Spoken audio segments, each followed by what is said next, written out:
خداوند کے جلالی اور ببرکت نام میں سب کو سلام۔ آج کے کرسچن ٹاکس میں ہمیں پاسٹر جمشید گل جوائن کر رہے ہیں۔ پاسٹر صاحب کیسے ہیں آپ؟ جی خداوند کا شکر ہے۔ تو آپ کو پھر سے کرسچن ٹاکس پہ میں ویلکم کرتی ہوں۔ جی خداوند کا شکر ہے، اور مجھے بڑی خوشی ہے اس بات کے لیے کہ خداوند نے ایک دفعہ پھر فضل دیا کہ ہم اس کے نام کو جلال دینے کے لیے جمع ہوئے، اور خداوند کے نام کو جلال دیں گے آج اس میسج کے وسیلہ سے۔ تو پاسٹر صاحب آج ہم بات کریں گے کہ ایک مسیحی ایماندار ہے، اس کی زندگی میں کیسی کیا خوبیاں ہونی چاہیے اور کس طرح وہ خدا کی رضا کو اور خوشنودی کو پورا کر سکتا ہے اپنی زندگی سے۔ تو سسٹر یہ بہت اچھا ایک میسج ہے ہماری زندگیوں کے لیے، اور تمام مسیحی ایمانداروں کی زندگیوں کے لیے یہ بہت بڑا میسج ہے۔ اور آئیں مل کے ہم خداوند کے پاک کلام کو کھولتے ہیں۔ نیا درامے میں سے کلوسیوں کے نام پولس رسول کا خط، اس کا دوسرا باب، اس کی 6 اور 7 آیت پڑھتے ہیں۔ بس جس طرح تم نے مسیح یسوع خداوند کو قبول کیا اسی طرح اس میں چلتے رہے اور اس میں جڑ پکڑتے اور تعمیر ہوتے جاؤ، اور جس طرح تم نے تعلیم پائی اسی طرح ایمان میں مضبوط رہو اور خوب شکر گزاری کیا کرو۔ آمین۔ تو سسٹر یہاں پہ ہم اس آیت کے اندر 7 پوائنٹ ایسے ہیں جن کو ہم ایک مسیحی ایماندار کی زندگی کے اندر خوبی جو اس کے اندر ہونی چاہیے وہ ایسی کوالٹیز ہونی چاہیے، 7 طرح کی ہونی چاہیے۔ جی 7 طرح کی کوالٹیز ہونی چاہیے۔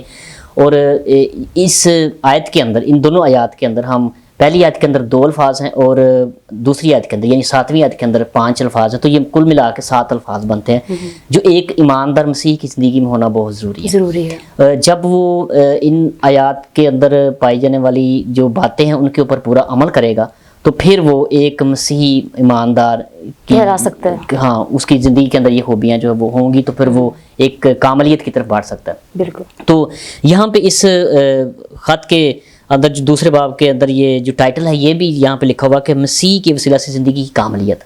ہم دیکھتے ہیں کہ کلام مقدس کی روشنی میں ہم یہ سیکھتے ہیں کہ یہ جو 7 کا لفظ ہے یہ کاملیت کا عدد ہے، اور یہاں پہ 7 لفظ یہ ان 2 آیات کے اندر پول نے لکھے ہیں، اور ایک ایماندار کے لیے لکھے ہیں تاکہ ایک ایماندار جو ان کے اوپر عمل کرے اور پھر اس کو اپنی زندگی کا حصہ بنائے۔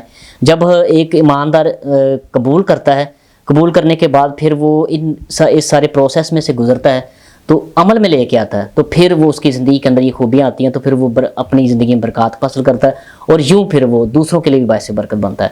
تو میں کرسچن ٹاکس کے وسیلہ سے یہ بتانا چاہتا ہوں کہ ایک مسیحی ایماندار کی زندگی کے اندر ان 7 خوبیوں کا ہونا بہت ضروری ہے۔ یعنی نمبر 1 پہ ہے قبول کرنا، خداوند کو قبول کرنا، نمبر 2 پہ ہے اس میں چلنا، اور نمبر 3 پہ ہے اس میں جڑ پکڑنا، تعمیر ہونا، تعلیم پانا، اور اس کے بعد ہے ایمان میں مضبوط ہونا اور خوب شکر گزاری کیا کرنا۔ تو یہ جو 7 چیزیں ہیں یہ ہمیں 7 خوبیاں ہیں، یہ ہمیں بتاتی ہیں کہ ہم مسیح میں کیسے آگے بڑھ سکتے ہیں، کس طرح آگے بڑھ سکتے ہیں۔ جی اس کے ساتھ ساتھ ہم یہ ایک اور چیز بھی دیکھتے ہیں کلام مقدس میں، اگر ہم شکر گزاری کے اوپر اگر ہم دیکھیں تو زبور 107 کی پہلی آیت کے اندر لکھا ہوا ہے کہ خداوند کا شکر کرو کیونکہ وہ بھلا ہے، اس کی شفقت ابدی ہے۔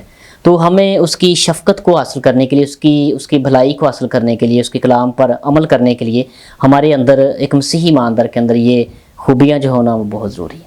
جی جمشید بھائی، تو قبول کرنا، جی پہلا آپ نے بتایا کہ سب سے پہلا پوائنٹ ہے قبول کرنا۔ جی تو یہ کس طرح کی مقبولیت ہے، یہ کس طرح کا اقرار ہے جو ہمیں مسیح میں ہوتے ہوئے ہونا چاہیے؟ جی یہ ایک بڑا اچھا ہمارے پاس یہ پوائنٹ ہے، یہ بڑی خوبی ہے کہ یہ جو قبول کرنا ہے یہ تو حقیقی بات ہے کہ جب ایک ایماندار آئے گا کلیسیا میں، خدا کے گھر میں آئے گا تو وہ سب سے پہلے تو مسیح کا اقرار کرے گا، اور سب سے پہلے وہ خدا کے سامنے جب آئے گا تو وہ اپنے خلاف کھڑا ہوگا، یعنی وہ اپنے گناہ کا اقرار کرے گا، قبول کرے گا کہ میں نے گناہ کیا ہے، میں خطا کار ہوں، تو پھر وہ مسیح کو قبول کرے گا۔ جب وہ مسیح کو قبول کرے گا تو پھر اس کے لیے ایک راہ تیار ہوگی، جیسے یسوع مسیح نے فرمایا یوحنا کی انجیل میں کہ راہ اور زندگی میں ہو، تو پھر ایک راہ کے اوپر آئے گا، ایک ٹریک کے اوپر آئے گا، اس کے بعد پھر اس کو باقی جو 6 پوائنٹ ہیں ان کے اوپر پھر چلنا ہوگا۔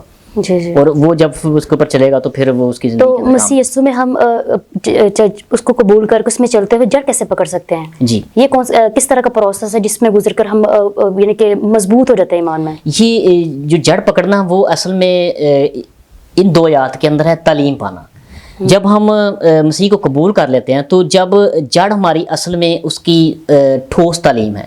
یسوع مسیح جب زمین پر تھے تو انہوں نے ان کی جو سب سے بڑی پاور تھی، جو ان کے پاس جو سب سے بڑی اسٹرینتھ تھی وہ خدا کا کلام ہی تھا، یعنی ان کی تعلیم ہی تھی۔ اور بائبل مقدس کے مختلف ریفرنس کے اندر ہم یہ پڑھتے ہیں کہ مختلف جگہ پہ یسوع مسیح گئے، کسی عبادت خانے میں ہیں، کبھی وہ بھیڑ کے اندر کلام سنا رہے ہیں، تو وہاں پہ لکھنے والوں نے یہی لکھا ہے کہ اس نے ان کو یوں تعلیم دی۔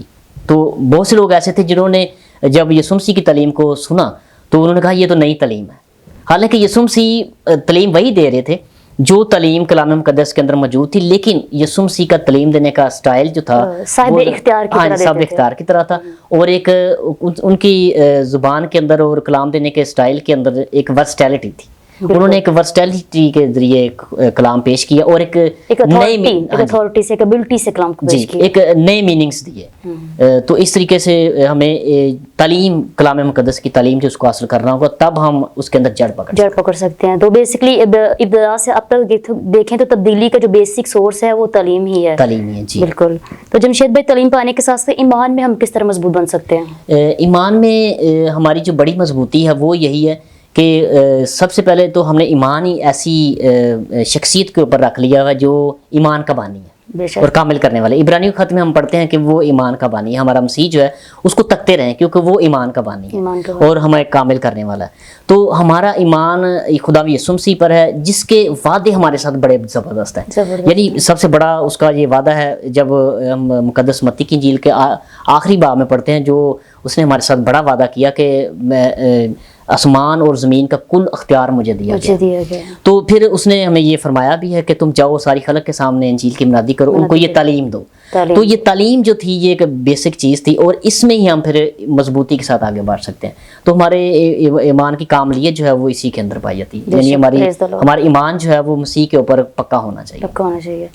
تو جمشید بھائی، شکر گزاری کا جو ہمارا ساتواں وہ ٹاپک ہے شکر گزاری کا، تو شکر گزاری کس طرح کی ہونی چاہیے اور خدا کیسی شکر گزاری ہم سے چاہتا ہے؟ جی، نمبر ایک تو خدا چاہتا ہے، خدا چاہتا ہے کہ جب ہم خدا کو قبول کرتے ہیں تو سب سے پہلے تو ہم اس کو اپنا دل ہی دیتے ہیں، کیونکہ جو دل ہے وہی سب سے بڑا ہیلا باز ہے۔ کلام مقدس میں لکھا ہے کہ دل سب سے بڑا ہیلا باز اور لعلاج ہے۔ تو سب سے پہلے ہمیں اسے ہی خدا کو گفٹ دینا چاہیے، اس کو پیش کر دینا چاہیے، کیونکہ اس کے بعد پھر خدا ہمیں صحیح طریقے سے اپنے کلام کی روشنی میں چلاتا ہے۔ جیسے ہم دیکھتے ہیں کہ یہ جو شکر گزاری لفظ ہے، اگر ہم اس لفظ کو دیکھیں اصل متن کے اندر، تو یہ لفظ ہے یوخرسٹیا، یعنی کچھ دینا، کچھ گیو کرنا اپنی طرف سے۔ تو ہم کچھ پیش کرتے ہیں خوشی کے ساتھ، تو یہ شکر گزاری ہماری ہوتی۔ تو جو چیز ہم ابھی ہمیں چاہیے کہ ہم اس کو دیں، تو سب سے پہلے جو کوئی بھی ایماندار جب وہ آتا ہے اس فیلڈ کے اندر، تو اس کو اپنا دل دینا چاہیے، کیونکہ کلام مقدس میں یشوع کتاب کے پہلے باب کی 8ویں آیت کے اندر لکھا ہے کہ شرید کی یہ کتاب تیرے منہ سے نہ ہٹے، بلکہ تجھے دن اور رات اسی کا دھیان ہو۔ تو جب ہمارا دل ایک طرف ہوگا لگا، یسوع مسیح نے بھی فرمایا کہ جہاں تیرا مال ہے وہاں پہ تیرا دل بھی لگا رہے گا۔ تو سب سے پہلے ہمیں اسے اپنا دل پیش کرنا چاہیے، جس کے اندر جو بہت سی چیزوں کا ایک مجموعہ بن جاتا ہے۔ تو جب ہم کلام مقدس میں آتے ہیں تو پھر خدا ہمیں فضل دیتا ہے کہ ہم ان ساری سچائیوں کو جان سکیں۔ یہ ایک بڑی بات ہے کہ ہم خدا کے کلام کو سیکھیں۔ تھینک یو سو مچ جمشید بھائی، آپ نے بہت خوبصورت طریقے سے بیان کیا کہ کس طرح ہم خدا میں کامل ہو سکتے ہیں، مضبوط رہ سکتے ہیں، کیسے جڑ پکڑ سکتے ہیں، کس طرح ہمیں شکر گزاری کرنی چاہیے۔ تو ہماری دعا ہے کہ خدا آج کے کلام کے وسیلہ سے سب کو برکت دے، آمین۔